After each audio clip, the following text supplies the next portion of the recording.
Bismillahirrahmanirrahim. Assalamualaikum warahmatullahi wabarakatuh. Alhamdulillahirabbil alamin wassalatu wassalamu ala sayyidil mursalin wa ala alihi wa ashabi jama'in.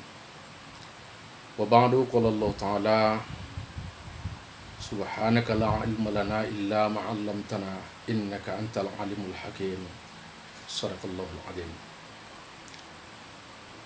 Burung jelatik, burung belibis, anakku yang cantik, istriku yang manis. Malam ini kita menyambung pengajian sesuai dengan pengajian kita malam semalam, di mana kita berbicara pada saat itu tentang masalah kesehatan fisik. Kalau kita mengikut satu bahasa, mensana in corpore sano, di dalam tubuh yang sehat terdapat jiwa yang waras. Maknanya, orang yang sehat satu langkah bagi dia untuk mendapatkan rohani yang sehat. Bagi orang yang beriman, inilah yang akan dicapainya di bulan Ramadan ini. Makanya dari sisi fisik, sumu tasihu, kau puasa, kau sehat. Yang kemudian Allah ingatkan, la'allakum tattaqun. Tujuan daripada puasa ini biar kita orang bertakwa. Takwa inilah hasil daripada hati yang sehat. Makanya kita harus ingat bahwasanya dalam hati kita ini ada penyakit. Sakitnya tuh di sini. Sakitnya tuh di sini. Ini yang jadi persoalan kita ini. Orang kafir sakitnya fi qulubihim marad fazadahumullah. Hati orang kafir itu ada penyakitnya. Sakitnya itu tidak terobati, tambah terus. Tapi hati orang beriman sakit, ada obatnya. Di bulan Ramadan kita mengobati hati yang sakit. Apa yang sakitnya itu? Bukan levernya. Kalau lever itu bersifat fisik baru. Tapi bisakah di Ramadan diproses sakit lever itu? Kalau belum kronis bisa aja. Ramadan itu bisa mengantarkan kita sehat segala-galanya. Lalu bagaimana caranya? Kita ingat waktu kita di bulan Ramadan, bahasa kita semua bahasa ibadah. Tidak ada kata dusta, tak boleh berbohong, tak boleh berkelahi, tidak boleh memfitnah. Segala-gala perbuatan ucapan dosa kita jaga. Yang penyebab lever fisik itu pada biasanya memikirkan sesuatu yang tidak terpikirkan. Di bulan Ramadan ini kita kontrol. Tak ada pikiran yang tidak menentu. Semua positive thinking kita. Bahasa dalam pikiran kita semua bahasa kebaikan. Makanya tidak heran kalau belum kronis penyakit levernya di Ramadan, sembuh karena otaknya sehat, tak ada pikiran yang macam-macam. Tapi yang paling berat sekarang ini penyakit hati kita. Apa penyakit yang terbesar di hati kita ini? Takabur, sombong kita. Sombong itulah yang membuat kita Allah benci. Wallahu yuhibbul mutakabbirin. Dan Allah itu betul-betul, wallahu la yuhibbul mutakabbirin. Dan Allah itu betul-betul tidak suka dengan orang yang sombong. Kita lihat sejarah. Pada periode penciptaan manusia pertama yaitu Adam. Dikala itu Adam persaingannya iblis, malaikat semuanya fasajadu.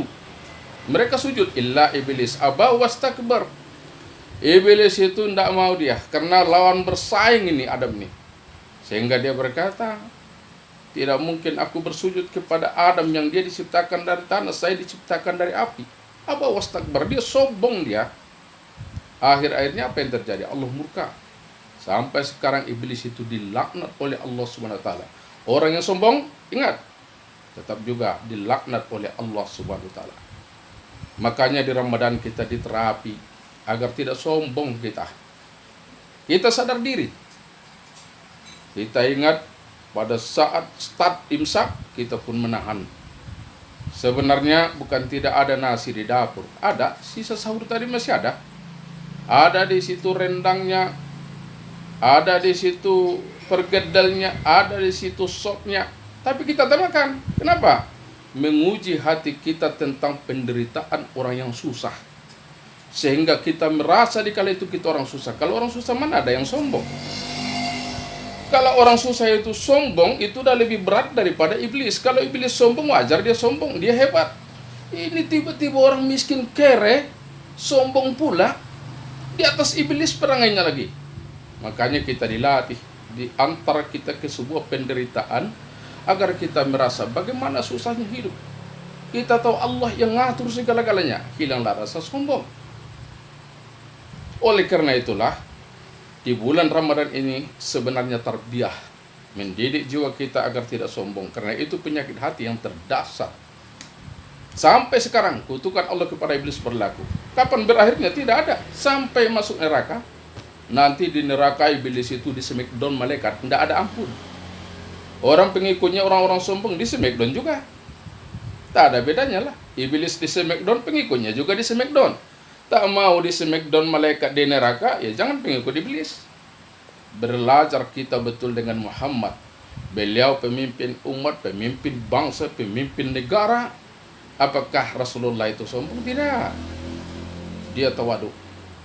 Makanya tujuan daripada berpuasa di Ramadan, la'allakum tattaqun, agar kita menjadi orang bertakwa. Apa itu takwa? Dalam pendapat Imam Al-Qusairi, takwa itu merupakan singkatan daripada beberapa sifat. Tawaduk, qanaah, wara, yakin. Tawaduk artinya rendah hati. Sekaya apapun dia tahu bahwasanya ini semua pemberian Allah. Buktinya kalau Allah cabut tidak susah-susah. Hebat mana sih pimpinan kita di negara daripada Fir'aun dulu.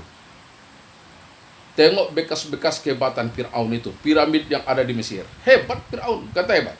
Tapi dikala Allah ingin mencabut kekuasaan Fir'aun, hanya hitung waktu singkat, tenggelam di Laut Merah, tamat cerita. Tak ada apa-apanya. Fir'aun mau kemana? Tak bisa berbuat apa-apa. Mampus. Kayak ingat kisah si Korun. Korun punya kekayaan luar biasa, sampai dia punya kota sendiri. 40 ekor onta tak sanggup membawa hartanya, anak kunci gudang emasnya. Di Pekanbaru mana ada sekaya itu orang. Tapi seketika Allah mencabut harta si Korun, tidak payah-payah bagi Allah. Allah bukakan perut bumi, Allah tenggelamkan si Korun dengan seluruh hartanya, lenyap. Makanya apa yang mau kita sombongkan? Cantik, jangan coba-coba. Cantik kita sebentar, ganteng kita sebentar. 25 tahun yang lalu ayah ganteng juga ini. Tapi sekarang, macam mana mau bilang ganteng? Usia sudah 50-an. Tak ada kata ganteng. Pudar semuanya. Udah berkerut dah. Berkerut. Kenapa berkerut ini? Dimakan usia. 5 ember pun hembody tidak akan bisa membuat kulit ini lagi berkilat. Tidak akan ada ceritanya. Kenapa? Dimakan usia. Kenapa sombong pada saat kita cantik? Pada saat kita ganteng, kenapa sombong? Tidak ada apa-apanya. Makanya tak ada yang pantas kita sombongkan. Bila kita masih sombong, kita sudah berpuasa di Ramadan, berarti Ramadan tak bisa menjadikan diri kita menjadi orang yang bertakwa. Oleh karena itu, di bulan Ramadan ini, berharap kita sifat sombong kita hilang, sehingga diganti dengan sifat tawaduk. Harapannya, dengan sifat tawaduk sudah ada dalam diri kita, Allah sayang dengan kita. Amin ya rabbal alamin. Ini tausiah kita untuk malam ini.